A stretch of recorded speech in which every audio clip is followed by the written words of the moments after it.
Hello friends, good morning. നമ്മുടെ Kerala T V സീരിയലിലേക്ക് എല്ലാവർക്കും സ്വാഗതം. അങ്ങനെ ഗീതുവും ഗോവിന്ദും അവിടെ നിന്ന് പിരിയുന്നു. ഗോവിന്ദ് പോകുമ്പോൾ കണ്ണീരിൽ കൈ കഴുകി നമ്മുടെ ഗീതു അവിടെ ഇങ്ങനെ നിൽക്കുക. ഗോവിന്ദനും അവിടെ നിന്ന് പിരിഞ്ഞു പോകാനായിട്ട് പറ്റുന്നില്ല. രണ്ടുപേരും വിഷമിച്ച് നിൽക്കുന്നു. അപ്പോൾ ഇനിയിപ്പോൾ നമ്മൾ പരസ്പരം കാണുമെന്നൊന്നും അറിയില്ല എന്നൊക്കെയുള്ള കാര്യങ്ങളൊക്കെ ഇങ്ങനെ പറയുമ്പോഴത്തേക്കും ഇനി അങ്ങനെയൊന്നും പറയല്ലേ എന്നും പറഞ്ഞുകൊണ്ട് ഗീതു ഗോവിന്ദൻ്റെ നെഞ്ചിലേക്ക് ചാഞ്ഞ് കിടന്ന് ഭയങ്കര കരച്ചിൽ. അപ്പോൾ ഇതൊക്കെ കണ്ടിട്ട് കിഷോറിന് സഹിക്കുന്നില്ല കേട്ടോ. കിഷോർ ഭയങ്കരമായിട്ട് ഇങ്ങനെ ദേഷ്യപ്പെട്ട് ഇങ്ങനെ അവിടെ നിൽക്കുക. ഗീതു ആണെങ്കിൽ ഭയങ്കര കരച്ചിൽ, ഗോവിന്ദനാണെങ്കിൽ അത് സഹിക്കണമില്ല. അങ്ങനെ ഈ ഒരു സംഭവം എല്ലാം കണ്ട് കലി കയറി കിഷോർ അവിടെ അങ്ങനെ നിൽക്കുന്നു. എന്തായാലും ആ ഒരു സംഭവം കഴിഞ്ഞു. ഗോവിന്ദനോട് യാത്ര പറഞ്ഞു ഗീതുവിനോട് യാത്ര പറഞ്ഞു ഗോവിന്ദൻ. അങ്ങനെ ആശ്വാസിപ്പിക്കലും ആശ്വാസങ്ങളുമായിട്ട് അവർ രണ്ടുപേരും നിൽക്കുന്നു. ഒരു അന്യനെ പോലെ കിഷോർ ഇങ്ങനെ അപ്പുറം മാറി നിന്നത് കണ്ടുകൊണ്ട് നിൽക്കുക. എന്നിട്ട് ഇങ്ങനെ ഗീതുവിനെ പിടിച്ചെഴുന്നേൽപ്പിച്ചിട്ട് യാത്ര പറഞ്ഞ് നമ്മുടെ ഗോവിന്ദൻ അവിടെ നിന്ന് പോകുന്നതോ കിഷോർ എന്ന് പറയുന്നവനെ മൈൻഡ് പോലും ചെയ്യാതെയാണ്. ഈ സമയത്ത് എന്നാ സംഭവം എന്ന് കിഷോറിനൊന്നും മനസ്സിലായില്ല. കിഷോർ ഇങ്ങനെ സാറെന്നും പറഞ്ഞൊക്കെ വിളിക്കാൻ ശ്രമിക്കുന്നുണ്ട്, പക്ഷേ അവനൊന്നും മൈൻഡ് പോലും ചെയ്യാതെ നമ്മുടെ ഗോവിന്ദൻ അങ്ങ് പോയിട്ടോ. ഗോവിന്ദൻ അങ്ങ് പോയി കഴിയുമ്പോൾ കിഷോറിന് അടി കിട്ടിയതുപോലെ ആയിപ്പോയി. ഇങ്ങനെ ആകെ വട്ടുപിടിച്ചിങ്ങനെ നിൽക്കിയത് എന്താ സംഭവം എന്ന് ഇവന് മനസ്സിലാകുന്നില്ല. അപ്പോൾ സാറെന്താ ഇങ്ങനെ പോകുന്നത്, നമുക്കെന്താ അക്കൗണ്ട് എടുത്തായിരുന്നു, സാറ് പോവുകയാണോ എന്ന് കിഷോർ ചോദിച്ചപ്പോൾ തൊട്ടപ്പുറം നിന്ന് ഈ മഹേഷ് ഇതൊക്കെ കാണുന്നുണ്ടായിരുന്നു. ഗീതു ഭയങ്കര കരച്ചില്ല. ഈ സമയത്ത് അത് അദ്ദേഹത്തിന് ആവശ്യമില്ല എന്നുള്ള കാര്യം പറഞ്ഞു. അത് നമുക്ക് തന്നെ കിട്ടിയെന്ന് പറഞ്ഞപ്പോൾ തരാമെന്ന് പറഞ്ഞപ്പോൾ എപ്പോൾ കിട്ടാനാന്ന് ചോദിച്ചപ്പം പണത്തിന് ഇങ്ങനെ നീ ആക്രാന്തം കാണിക്കരുത് കിഷോർ, ആ പൈസ എൻ്റെ പേരിൽ ഫിക്സഡ് ഡെപ്പോസിറ്റ് ഇടുമെന്ന് പറഞ്ഞപ്പം നിൻ്റെ പേരിലോ, അത് എവിടുത്തേതാണെന്ന് കിഷോർ ചോദിച്ചു. പെട്ടെന്ന് കിഷോറിൻ്റെ ഭാവമൊക്കെ അങ്ങ് മാറി. ഗീതു അതൊക്കെ ശ്രദ്ധിക്കുന്നുണ്ടേ. പെട്ടെന്ന് ഇവന് ദേഷ്യം അടക്കാൻ കഴിയുന്നില്ല. ഇവനിങ്ങനെ കലിപ്പിച്ചിങ്ങനെ നിൽക്കുക. നമ്മുടെ ഗോവിന്ദൻ നേരത്തേക്കും അവിടെ നിന്ന് അങ്ങ് പോയി. ഇത് കഴിഞ്ഞ് ഗീതു ഇങ്ങനെ കണ്ണുനീരും തുടച്ചിങ്ങനെ നിൽക്കുമ്പോഴേക്കും കിഷോറാണ് ഭയങ്കര ദേഷ്യത്തിലാണ്. മഹേഷ് ഇതൊക്കെ കണ്ടിട്ട് ഇങ്ങനെ വായും പൊത്തി ഇങ്ങനെ നിൽക്കുന്നു. മാസം തോറും അതിൻ്റെ പലിശ നമുക്ക് കിട്ടിക്കൊണ്ടേ ഇരിക്കുമെന്ന് പറഞ്ഞപ്പോൾ എന്തിനാ പലിശ, അതും കൂടെ അയാൾ എടുത്തോട്ടെ എന്ന് പറഞ്ഞു കിഷോർ. അപ്പോൾ ഗോവിന്ദ് സാർ എന്തെങ്കിലും ഒന്ന് കാണാതെ ഇങ്ങനെ ഒരു തീരുമാനം പറയില്ലെന്ന് ഗീതു പറഞ്ഞപ്പം കാശില്ലെങ്കിൽ നമ്മുടെ പ്ലാനിങ്ങെല്ലാം പൊളിയില്ലേ എന്ന് ചോദിച്ചു. നമുക്ക് ജീവിക്കാനുള്ള ക്യാഷ് കിട്ടിയാൽ പോരെ എന്ന് ഗീതു അന്നേരം കിഷോറിനോട് ചോദിച്ചു. കിഷോർ അന്നേരത്തേക്ക് എന്തൊക്കെയോ ആലോചിക്കുക.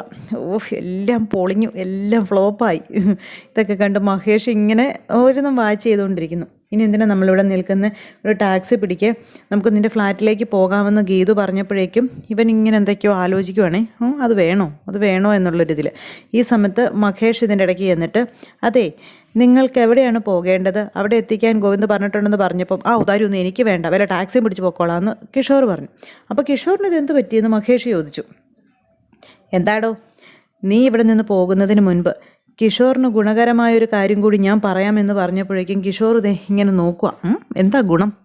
അപ്പോൾ ഗീത റൂമിലേക്കിരുന്നു. എനിക്ക് കിഷോറിനോട് മാത്രമായിട്ട് ചില കാര്യങ്ങൾ സംസാരിക്കാനുണ്ടെന്ന് പറഞ്ഞു. ഗീതുവിന് വിരോധമൊന്നും ഇല്ലല്ലോ അല്ലേ? എനിക്കെന്ത് വിരോധം, ഞാൻ അങ്ങോട്ടിരുന്നോളാമെന്ന് പറഞ്ഞു. അങ്ങനെ ഗീതു അങ്ങ് പോയി. അപ്പോൾ എല്ലാം കഴിഞ്ഞിട്ട് എന്നെ വിളിച്ചാൽ മതി എന്ന് പറഞ്ഞു ഗീതു അങ്ങോട്ട് പോയി. ഇവനെയും കൂട്ടിക്കൊണ്ട് വന്നിട്ട് മഹേഷ് തൻ്റെ റൂമിലേക്ക് ചെല്ലുക. അപ്പോൾ കിഷോറിനോട് ഇരിക്കാൻ പറഞ്ഞു. കലിപ്പിച്ചിരിക്കുമല്ലോ കിഷോർ. എന്നിട്ട് കാലുമേ കാലൊക്കെ കയറ്റി ഇങ്ങനെ ഇരിക്കുന്നു. ഈ സമയത്ത് 1 കോടി രൂപ കൈവിട്ട് പോയതിൻ്റെ നിരാശ ഉണ്ടല്ലേ എന്ന് മഹേഷ് ചോദിച്ചു കിഷോറിനോട്. അത് ഗീതുവിൻ്റെ അക്കൗണ്ടിലേക്ക് പോയല്ലേ എന്ന് ചോദിച്ചു. നിങ്ങൾക്കിതൊക്കെ എങ്ങനെ അറിയാമെന്ന് കിഷോർ ചോദിച്ചപ്പം ഗോവിന്ദൻ്റെ എല്ലാ കാര്യങ്ങളും അറിയാവുന്നവനാണ് ഞാനെന്ന് അന്നേരത്തേക്കും ചേട്ടനങ്ങ് പറഞ്ഞു. നിനക്കുണ്ടായ പണത്തിൻ്റെ നഷ്ടം ഞാൻ നികത്താം എന്നിങ്ങനെ അദ്ദേഹം പറഞ്ഞപ്പോൾ കിഷോർ ഇങ്ങനെ നോക്കുക. പിന്നെ അതിന് നിനക്ക് എന്താണ് വേണ്ടതെന്ന് പറഞ്ഞോളാൻ പറഞ്ഞു. ചോദിക്കുന്നത് തരൻ നിങ്ങൾ ആരാന്ന് വെച്ചാലെന്ന് ചോദിച്ചപ്പോൾ ഈശ്വരരെ ക്യാഷ്യർ, നീ പറഞ്ഞോ ഗീതാഞ്ജലിയെ ഗോവിന്ദന് വിട്ടുകൊടുക്കാൻ നിനക്ക് എത്ര ക്യാഷ് വേണം എന്ന് ചോദിച്ചപ്പം ഇത് നിങ്ങളുടെ ഇടവായിപ്പോയി, അല്ലെങ്കിൽ ഈ പരിഹാസത്തിന് ഞാൻ കൃത്യമായ മറുപടി തന്നേനെന്ന് കിഷോർ വലിയ ഷോ കാണിച്ച് പറഞ്ഞപ്പോഴേക്കും നമ്മുടെ മഹേഷ് അവിടെ ഇരുന്നൊരു പെട്ടി തന്നെ എടുത്ത് ഇവൻ്റെ മുന്നിലേക്ക് അങ്ങ് വെച്ചു കൊടുത്തു. ഇവനൊട്ടും പ്രതീക്ഷിച്ചില്ല ഇത്രയും പൈസ. അങ്ങനെ ആ പെട്ടി തുറന്ന് നിറയെ പൈസ ഇങ്ങനെ ഇരിക്കുന്നത് കണ്ടപ്പോൾ ഇവൻ ഞെട്ടിപ്പോയി. ഞാൻ വെറുതെ പറഞ്ഞതല്ല, ഇത് 1 കോടി രൂപയുണ്ടെന്നും പറഞ്ഞുകൊണ്ടാണ് അദ്ദേഹം ഇതിവനെ കാണിക്കുന്നത്. ഇത് കണ്ടപ്പോഴത്തേക്ക് ഇരുന്നിടത്തുനിന്ന് ഇവൻ ചാടി എഴുന്നേറ്റു. ഈ പണം ഇത് നിനക്ക് അർഹതപ്പെട്ടത് തന്നെയാണെന്നും ഈ പണം ഞാൻ നിനക്ക് തരാം, പക്ഷേ പകരം നീ ഗീതുവിനെ ഗോവിന്ദന് കൊടുക്കണമെന്നും പറഞ്ഞു. എന്താ സന്തോഷം എന്ന് പറഞ്ഞറിയിക്കാൻ പറ്റത്തില്ല. മറ്റൊരാളോടൊപ്പം 3-4 മാസം ജീവിച്ചൊരു പെണ്ണിനെ നീ സംശയത്തോടെ മാത്രമേ കാണൂ. അത് നിങ്ങളുടെ കുടുംബജീവിതം തകർക്കും. അതിനേക്കാളും നല്ലതല്ലേ ഈ പണവും എടുത്ത് അവളെ ഉപേക്ഷിച്ച് നീ നിൻ്റെ വഴിക്ക് പോകുന്നത് എന്ന് മഹേഷ് ചോദിച്ചു. അത് കേട്ടപ്പം കിഷോർ നിങ്ങളെന്നെ പരീക്ഷിക്കാൻ പറയുന്നതാണോ എന്ന് ചോദിച്ചു. അല്ല, അതിൻ്റെ ആവശ്യം എനിക്കില്ല എന്ന് പറഞ്ഞു. സത്യവ, ഗീതുവിനെ ഗോവിന്ദനെ തിരിച്ചേൽപ്പിച്ചാൽ ഈ ക്യാഷുമായിട്ട് നിനക്ക് പോകാം എന്നുള്ള കാര്യങ്ങൾ നമ്മുടെ മഹേഷ് അങ്ങ് പറഞ്ഞു. ഗീതാഞ്ജലിയെ പിന്നീട് ഒരിക്കലും നീ കാണാൻ പോലും ശ്രമിക്കരുതെന്നും പറഞ്ഞു. ശരി, സമ്മതിച്ചു. കിഷോറിന് ആശ്വാസം. അങ്ങനെ കിഷോർ ആ പൈസയിൽ ഇങ്ങനെ തലോടി തോത്ത് എന്തൊരു ചിരിയാണോ മതി, 1 കോടി രൂപ ചുമ്മാ കിട്ടിയാൽ പൊളിക്കുമോ അങ്ങനെ നോക്കിക്കൊണ്ട് അങ്ങനെ നിൽക്കുമ്പോൾ മഹേഷ് ഇവൻ്റെ ഓരോ ചലനങ്ങളും ശ്രദ്ധിച്ചുകൊണ്ട് അങ്ങനെ ഇരിക്കുക. മഹേഷ് കിഷോറിനിട്ട് വയ്ക്കുന്ന ഒരു ഇട്ടിവെട്ട് പാരയൊന്നും മനസ്സിലാകുന്നില്ല അവന്. അപ്പോൾ ഇനി നിൻ്റെ തീരുമാനം പറയാൻ പറഞ്ഞു. അപ്പോൾ ഗീതുവിനെ ഞാൻ ഇനി കാണില്ല എന്ന് പറഞ്ഞു കിഷോർ. എങ്കിൽ ഈ ബാഗ് എടുത്ത് ക്യാഷ് എണ്ണി ഉറപ്പ് വരുത്തിയിട്ട് ഗീതുവിനെ ഇവിടെ നിർത്തിയിട്ട് നിനക്ക് പോകാം. പണത്തിൻ്റെ കാര്യത്തിൽ നിങ്ങളെ എനിക്ക് വിശ്വാസമാണെന്ന് കിഷോർ പറഞ്ഞപ്പം ശരി ആയിക്കോട്ടെ, അങ്ങനെയെങ്കിൽ അങ്ങനെ ദേ ഈ പൈസ എടുത്ത് നമ്മുടെ കിഷോർ അവിടെ നിന്ന് പോകാനായിട്ട് നോക്കുന്നു. അങ്ങനെ 1 കോടി രൂപ കിട്ടിയ സന്തോഷത്തിലാണ്. പറയാതിരിക്കാൻ വയ്യല്ലോ. അപ്പോൾ ആ ഒരു സന്തോഷത്തിൽ നിൽക്കുമ്പം ഞാൻ പറഞ്ഞ വാക്ക് അത് പാലിച്ചു. ഇനിയിപ്പം ഞാൻ ചോദിക്കുന്നൊരു ചോദ്യത്തിന് നീ എനിക്ക് ഉത്തരം തരണമെന്ന് പറഞ്ഞു. അപ്പോൾ ചോദിച്ചോളാൻ പറഞ്ഞു കിഷോർ. നീ ഇപ്പോൾ ഗീതുവിനെ സ്വീകരിക്കാൻ തയ്യാറാകാതെ അവളുടെ കയ്യിൽ നിന്നും ആ സമ്മാനത്തുക കൈക്കലാക്കാം എന്ന് കരുതി തന്നെയല്ലേ വന്നത്? ഞാൻ ഈ ക്യാഷ് വാങ്ങിയപ്പോൾ എൻ്റെ ഉദ്ദേശവും നിങ്ങൾക്ക് മനസ്സിലായി കാണുമല്ലോ എന്ന് കിഷോർ ചോദിച്ചു. ഇനി ഈ പണം കിട്ടിയില്ലായിരുന്നെങ്കിലും ഗീതുവിനെ ഞാൻ സ്വീകരിക്കില്ലായിരുന്നു എന്ന് പറഞ്ഞു കിഷോർ. അവളെ സ്വീകരിക്കാൻ എനിക്ക് പറ്റില്ല എന്നും കിഷോർ പറഞ്ഞു. ഞാനിപ്പോൾ അങ്ങനൊരവസ്ഥയിലാണ് നിലനിൽക്കുന്നതെന്നൊക്കെ പറഞ്ഞു. അപ്പോൾ മഹേഷ് ഇതൊക്കെ ഒന്ന് കേൾക്കുക. ഇവനെന്താ ഈ പറയുന്നത്? ഗോവിന്ദ് സാറ് ആ പണം അവൾക്ക് മാത്രമായി നൽകിയെന്ന് അറിഞ്ഞപ്പോഴേ അവളെ ഇന്നത്തെ ഒരു ദിവസം കഴിഞ്ഞ് ഒഴിവാക്കാൻ ഞാൻ തീരുമാനിച്ചത് തന്നെയാണെന്നുള്ള കാര്യം പറയുവാണ് കിഷോർ. അത് കേട്ടപ്പോഴത്തേക്കും മഹേഷിന് കലി കയറി. മഹേഷ് ഇങ്ങനെ കൈ ചുരുട്ടി പിടിച്ച കലിപ്പ് മുഴുവൻ ഇങ്ങനെ ഒതുക്കി തീർത്ത് ഇങ്ങനെ അവിടെ നിൽക്കുക. ഇവനായിട്ടുള്ള പണി പുറകെ വരും, അത് വേറെ സത്യം. അല്ലെങ്കിൽ തന്നെ മറ്റൊരുത്തൻ്റെ കൂടെ ഇത്രയും നാളും കഴിഞ്ഞ് അവളെ ആർക്ക് വേണം എന്നും കിഷോർ ചോദിച്ചു. അപ്പോൾ ഇറങ്ങട്ടെ സാറേ, ഈ ഗീതു ഇവിടെ തന്നെ കാണും എന്ന് പറഞ്ഞുകൊണ്ട് ഇവൻ പോകാനായിട്ട് നോക്കുന്നു. ഇവൻ ആ പൈസ എടുത്തോട്ട് അങ്ങോട്ട് ഇറങ്ങി. പൈസ ആയിട്ട് അങ്ങ് ഇറങ്ങി കഴിഞ്ഞിട്ട് ദേ ഗീതുവിൻ്റെ നമ്പറിലേക്ക് വിളിക്കുക. ഗീതു ഇവനെയും കാത്ത് അവിടെ ഇരിക്കുവാണ്. അപ്പോൾ കിഷോറിൻ്റെ കോൾ വന്നു. കിഷോർ നീ ഇറങ്ങിയോന്ന് ചോദിച്ചപ്പോൾ നീ എവിടെയാണ് ഗീതു എന്ന് ചോദിച്ചു. ഞാനിവിടെ റെസ്റ്റോറൻറ്റിലുണ്ട്. ഗീതു, നമ്മളൊരു വലിയ അപകടത്തിലാണ്. ഇനി ഇവിടെ നിൽക്കുന്ന ഓരോ നിമിഷവും നിൻ്റെ ജീവൻ ആപത്തിലാണെന്നുള്ള കാര്യമൊക്കെ കിഷോർ വിളിച്ച് ഫോണിലൂടെ ഗീതുവിനോട് പറയുക. ഇത് കേട്ടപ്പോൾ എന്താടാ സംഭവിച്ചതെന്ന് ചോദിച്ചു. വലിയ കുഴപ്പമാണ്. മഹേഷ് നമ്മൾ ഉദ്ദേശിച്ച ആളല്ല. ഗോവിന്ദൻ നമ്മളെ കൊല്ലാൻ ഏർപ്പാടാക്കിയിരിക്കുന്നതാണെന്ന് പറഞ്ഞപ്പം നീ വെറുതെ പറയുക. ഗോവിന്ദ് സാർ ഒരിക്കലും അങ്ങനെ ശ്രമിക്കില്ലെന്ന് പറഞ്ഞു ഗീതു. ഞാൻ പറഞ്ഞത് സത്യമോ ഗീതു? ഗോവിന്ദനാണെങ്കിൽ ഞാൻ നിന്നെ ഉപേക്ഷിക്കണമെന്ന്. എന്നെ അവർ കൊല്ലും. ഞാൻ എന്താ ചെയ്യേണ്ടതെന്നൊക്കെ ചോദിച്ചു. ഞാൻ ഒരു തരത്തിൽ അവിടെ നിന്ന് രക്ഷപ്പെട്ട് ഓടിയെത്തിയതെന്നൊക്കെ പറഞ്ഞു. നീ അവരുടെ കണ്ണിൽ പെടാതെ എത്രയും പെടുത്ത് പുറത്തേക്ക് വാ. ഞാനൊരു ടാക്സി ബുക്ക് ചെയ്തിട്ടുണ്ട്. നീ വേഗം പുറത്തേക്ക് വാ എന്ന് പറഞ്ഞുകൊണ്ട് ഇവനിങ്ങനെ വിളിക്കുന്നു. പാവം ഗോവിന്ദൻ അന്നേരം വണ്ടി ഓടിച്ച് പോവുകയാണേ. ഈ സമയത്ത് ഗോവിന്ദൻ്റെ ഫോണിലേക്ക് കോള് വരുന്നുണ്ട്. പക്ഷേ ഗോവിന്ദൻ ഇത് കട്ട് ചെയ്ത് വിടുന്നു, ഇതെടുക്കുന്നില്ല.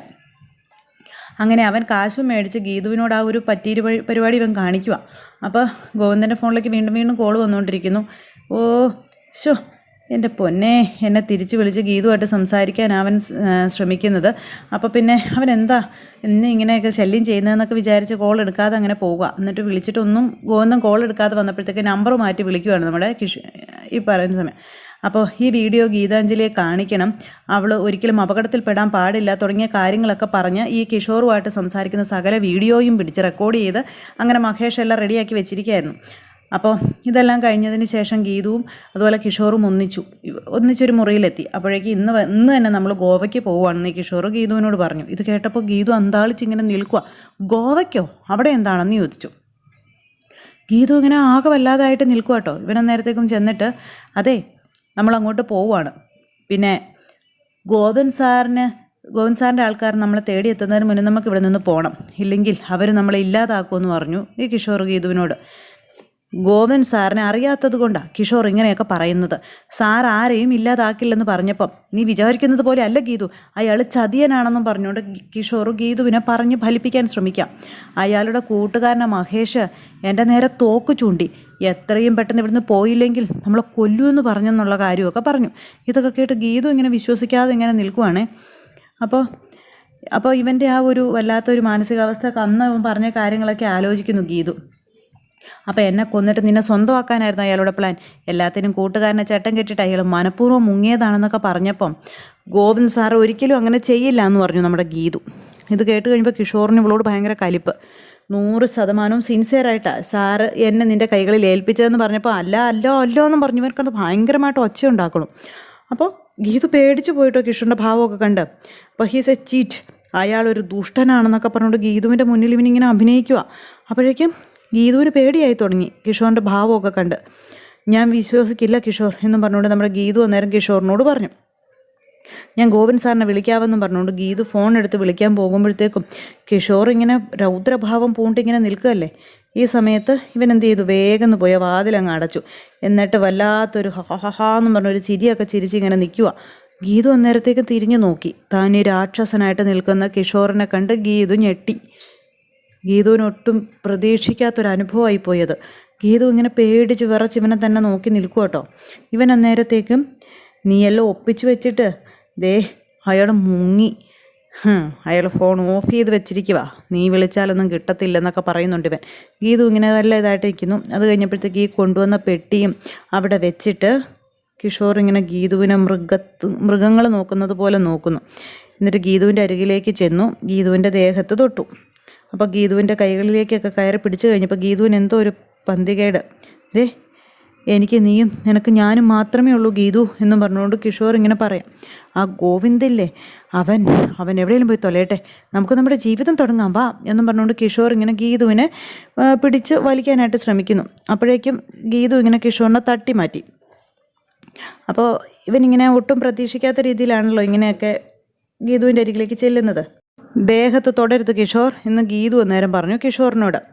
അതൊക്കെ അമ്പലത്തിൽ പോയി ഒരു താലി എൻ്റെ കഴുത്തിൽ കെട്ടിയതിന് ശേഷം മാത്രം മതി എന്ന് ഗീതു പറഞ്ഞപ്പോഴേക്കും ഇവനിങ്ങനെ ഗീതുവിന് തന്നെ തുറച്ച് നോക്കിക്കൊണ്ട് ഗീതുവിൻ്റെ അരികിലേക്ക് ചെന്നാൽ ഗോവിന്ദൻ കെട്ടിയ താലി എടുത്ത് ഇങ്ങനെ പിടിച്ചിട്ട് ഇതൊരു താലിയല്ലേ, ഇത് ഞാൻ കെട്ടിയതായിട്ട് കണ്ടാൽ പോരെന്നും ചോദിച്ചുകൊണ്ട് ഗീതുവിനോട് ഇങ്ങനെ സംസാരിക്കുന്നു. ഇതൊക്കെ കേട്ട് ഗീതു ഇങ്ങനെ കിളി പാറി നിൽക്കുന്ന ഒരു നിമിഷത്തിലാണ് നമ്മുടെ കഥ അവസാനിച്ചിരിക്കുന്നത്. എല്ലാവരും കാണണം കേട്ടോ. എല്ലാവർക്കും നന്ദി.